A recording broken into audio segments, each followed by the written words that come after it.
পরবর্তী প্রশ্ন, আপনাদের মতো কাপড় ব্লগাররা নাকি ভিডিওর মাধ্যমে সমাজে অশ্লীলতা ছড়ায়, এই বিষয়টা কতখানি সত্য? এইটা পুরোপুরি সত্য।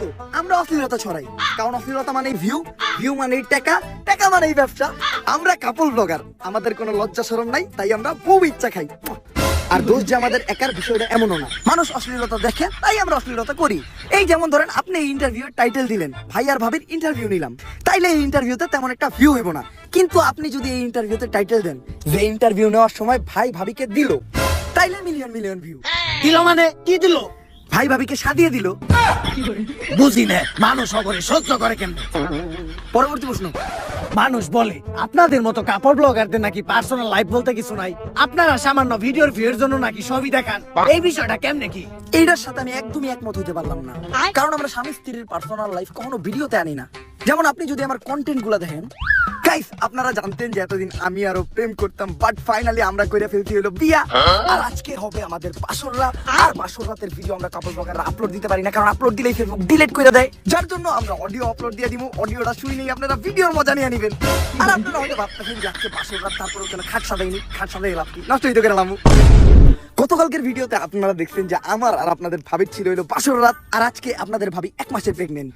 আপনারা ভাবতেছেন যে এটা কেমনে হইলো, আমিও জানি না এটা কেমনে হইলো। আমিও বাসর রাইতে জানতে পারছি যে ও প্রেগনেন্ট। এখন কি করার, আমি যেহেতু বেহা হইতে, আমার বউ তো আমার মতো বেহা হইব। আর এখন আমি শিলারে নিয়ে মেডিকেলে যাবো আলট্রাসাউন্ড করাইতে।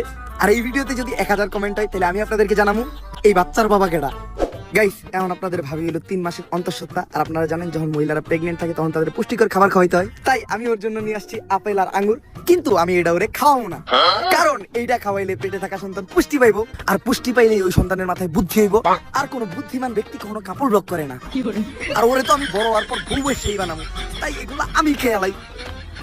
আর এখন আপনাদের ভাবির চলতে হইল 8 মাস। আর এই টাইমে মহিলাদের বিশেষ খেয়াল রাখা দরকার।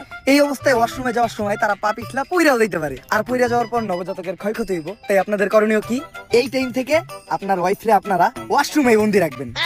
আর ওয়াশরুমে বন্দি রাখলে ওয়াশরুমে যাওয়ার চিন্তাও নাই, পইরা যাওয়ার চিন্তাও নাই। কিন্তু খাইবো আর ঘুমাইবো কই, এটা তো ভাইবা দেখি নাই। আরে কাপড় ব্লগার আমি, বুদ্ধিতে মাথা একটু কমই থাকবো, এইটাতে মজা নেওয়ার কিছু নাই। আপনাদের জন্য একটা ইন্টারেস্টিং দুঃখের খবর আছে। আপনাদের ভাবি সিঁড়ি থেকে বইরা যাওয়ার পর বাচ্চাটা সিঁড়ি থেকে ধাক্কা মেরে ফালাইও দেখি আমি। কারণ ভিডিওর ভিউ বেশি হইবে এই নিউজটা দিলে। কি কমেন্টে গালি দিবেন দেন, সমস্যা নাই, কারণ আমাকে তো কোনো লজ্জা শরমই নাই। আসলে আপনাদের কন্টেন্টে পার্সোনাল বিষয় বলতে কিছু নাই।